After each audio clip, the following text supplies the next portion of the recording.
Hello to all of my peeps. It's so good to see you here today from my chair, episode 237. Thanks for hanging with me for yet another week. Let's discuss a tough topic today. We've been spent several weeks on specific topics, how that things have helped me in these past circumstances. But for the next few lessons, I'd like to tackle a topic that doesn't get discussed a whole lot.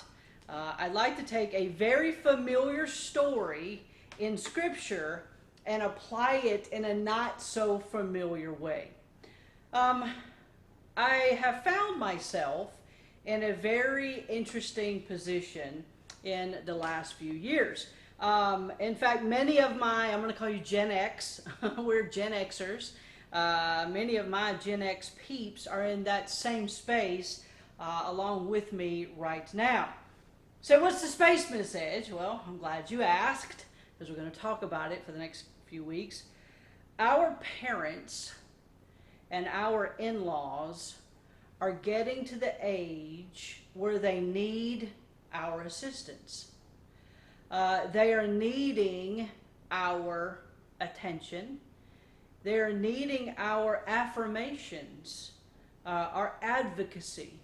They're needing some extra special things from us, their children. Basically, our parents, and if you're married, your spouse's parents, I'll put it like Aunt B put it on Andy Griffith's show. They're not spring chickens anymore. They're not spring chickens anymore. They're facing some health issues, and many of you're right in this boat with me. Even today, you're in this boat.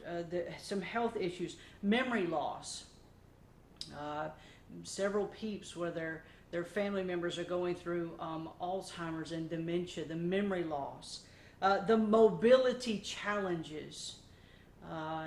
It takes you got to think about those where you're going and who you're going with, and there's just a lot of mobility challenges. The medication decisions, a lot of that falls on my generation, the decisions of which ones to take, which ones to give them, which ones to say no to. We call it disease progressions. You go to the doctor and everything's been like this, and all of a sudden at that appointment, everything has just kind of taken a downward turn. We're in that space right now. Many of you are in that space right now. Limitations because of pain. How you feeling today? Well, I'm not so good. I'm not feeling really good today. Well, that changes. They have that limitation because of pain. The weakness and the sickness that chemotherapy with the cancer treatments that takes a toll on a body, and you're dealing with the weaknesses and the sicknesses of those things from your parents and your in-laws. They need to eat, but they just aren't hungry. So then that leads to drastic weight loss, which leads to the clothing not fitting right, and needing to figure out the cooking and the groceries and what they're going to like, what to make them eat, what to not make them eat, things like that. They're just not hungry. Any activity takes twice as long as it used to. This is what my generation is facing. Any activity you do in your mind, you're going to have to plan for just about twice as long, just because your aging parents or aging in-laws, they take longer to move and get going. You're considering the temperature everywhere, inside and outside. You're considering if it's hot or if it's cold.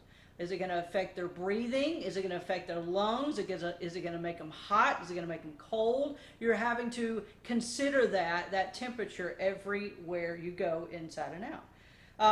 You're looking at the clock before you call or text or knock, just to make sure that you're not going to wake them up, because whether it's 7:30 in the evening or 10 in the morning, they probably just got to sleep good. I'm just saying. You're thinking about parking spots and oxygen levels and how long they'll have to sit or how far they'll have to walk. Is there an elevator? How many stairs? Are there stairs? Can they tackle this? Are the kids going to be too loud and rambunctious? Or are they going to be calm and quiet? Is their number on their phone? Is their number on my emergency bypass setting? Will the wheelchair fit in the trunk? All of these things and hundreds more are just things that my generation right now, my peeps, are thinking about. And we're having to consider because our parents, our in-laws, they're aging. And we need to consider those things. This is where we are right now. And hear me very, very well. This is the reason that I'm doing this. Hear me very well.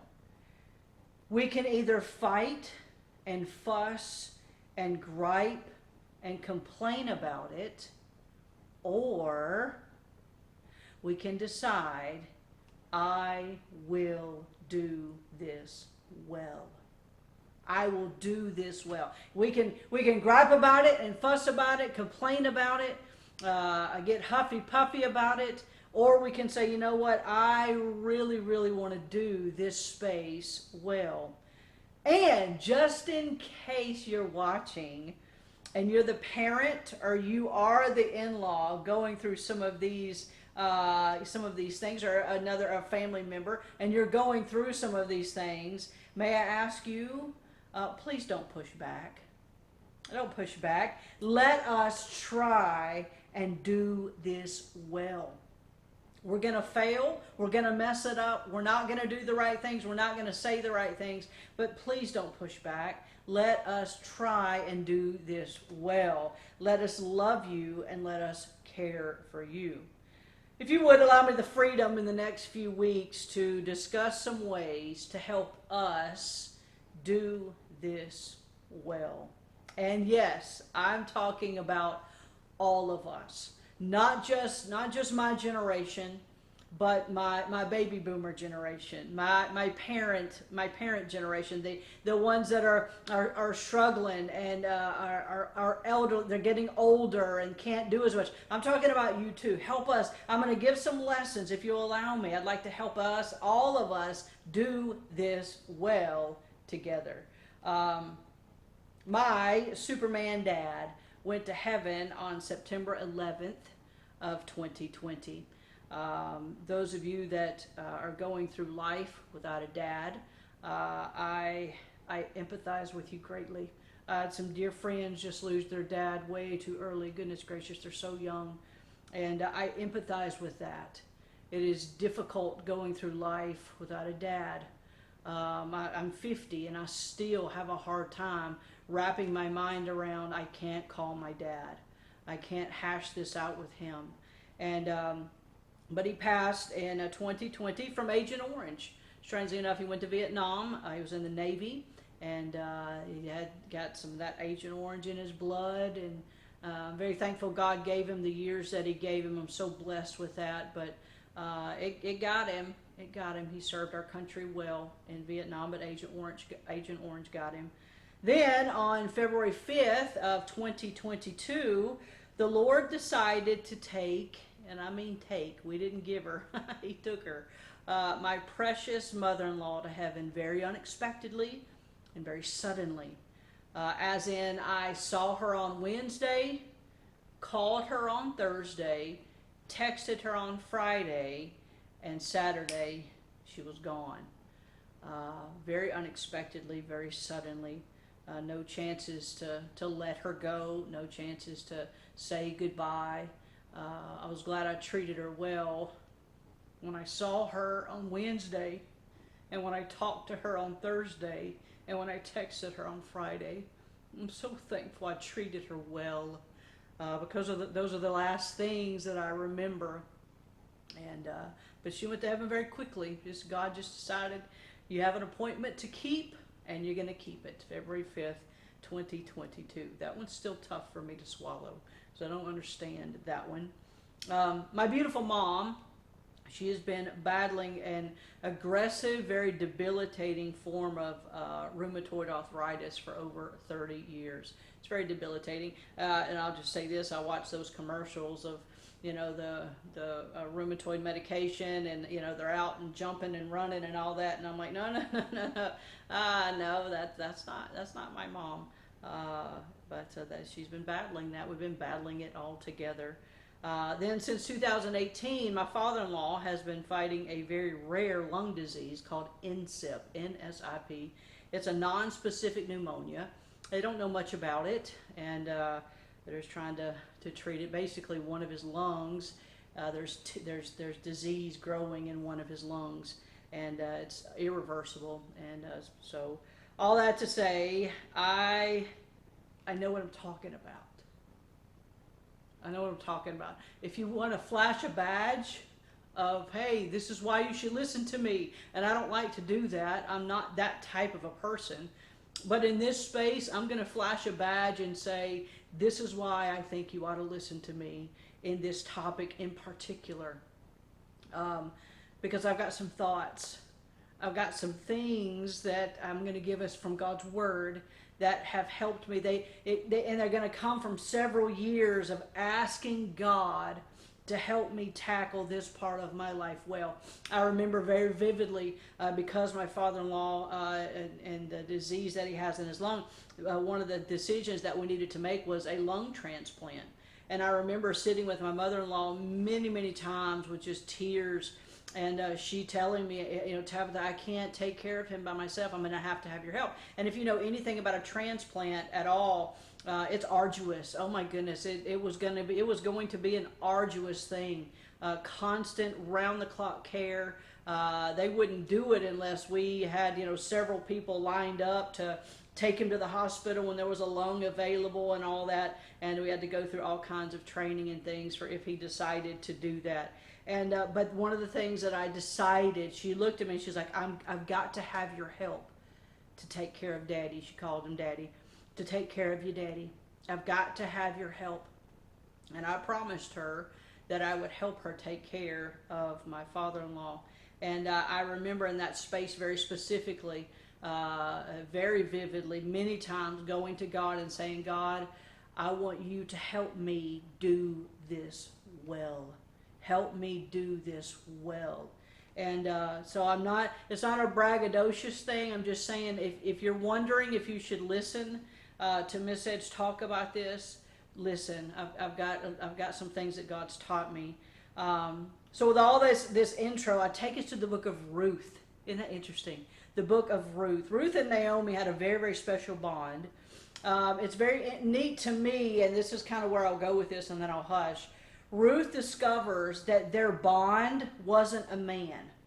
Okay, obviously Naomi, she lost her husband, Elimelech, and then her two sons, Mahlon and Chilion. Mahlon had married Ruth, but she discovered that their bond, in Ruth chapter 1, verse number 16, in the last part, she said, thy God, my God. Thy people shall be my people, but thy God, my God. Ruth discovers that their bond wasn't a man, it was God, capital G, capital G. Because later on, she looks at Orpah and is like, she's going to go to return after following her gods, little g. I think that's very, very interesting. Let me say this, and then I'll hush. You will not do any of this well without the power and presence of God. Neither of you. You will not be able to be a caregiver in your own strength. You've got to go to God and ask Him. And I love it because I know what I'm talking about. He blankets you with a supernatural strength to do what you need to do and when you need to do it.